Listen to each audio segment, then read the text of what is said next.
সকলকে শুভেচ্ছা। Microsoft Excel shortcut সিরিজে সকলকে স্বাগতম। আমরা ক্রমান্বয়ে কন্ট্রোল-A, কন্ট্রোল-B, কন্ট্রোল-C, কন্ট্রোল-D পর্যন্ত দেখেছি। আজকে দেখব হচ্ছে কন্ট্রোল-E দিয়ে কী কাজ করা যায়। তো আসলে স্ক্রিনে দেখি কন্ট্রোল-Eটা হচ্ছে ফ্ল্যাশ ফিল। ফ্ল্যাশ ফিল হচ্ছে যেমন এখানে মনে করুন আইডিগুলো লেখা আছে, অফিসিয়াল আইডি।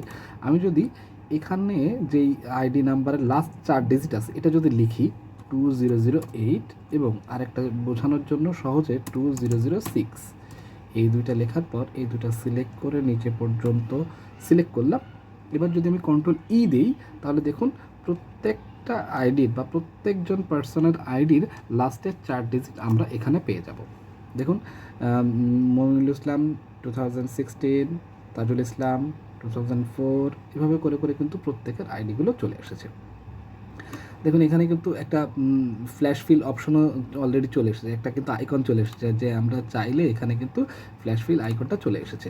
যাই হোক, এবার আমরা টেক্সট আকারে দেখি, টেক্সটগুলো দেখি। যেমন এখানে হচ্ছে নাম লেখা আছে, রাজীব, শাহানি, দেলোয়ার হোসেন। আমি প্রথমে তাহলে লিখলাম শাহানি, SHAN শাহানি, এবং পরেরটা লিখলাম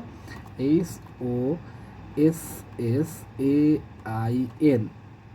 একটু খেয়াল করে দেখুন, যখন আমরা এই পর্যন্ত লিখেছি SOSSAIN, এবার আমি এন্টার ক্লিক করলাম। এবার এই দুইটা সেল সিলেক্ট করার পর আমি আবার এন্টায়ার সেল সিলেক্ট করলাম এবং কন্ট্রোল-E।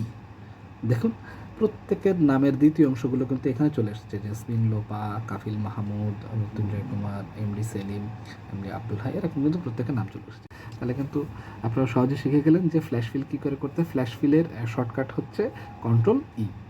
তাহলে আজকের মতন ভিডিও এই পর্যন্তই। সকালে ভালো থাকবেন, দেখাবে নেক্সট ভিডিওতে।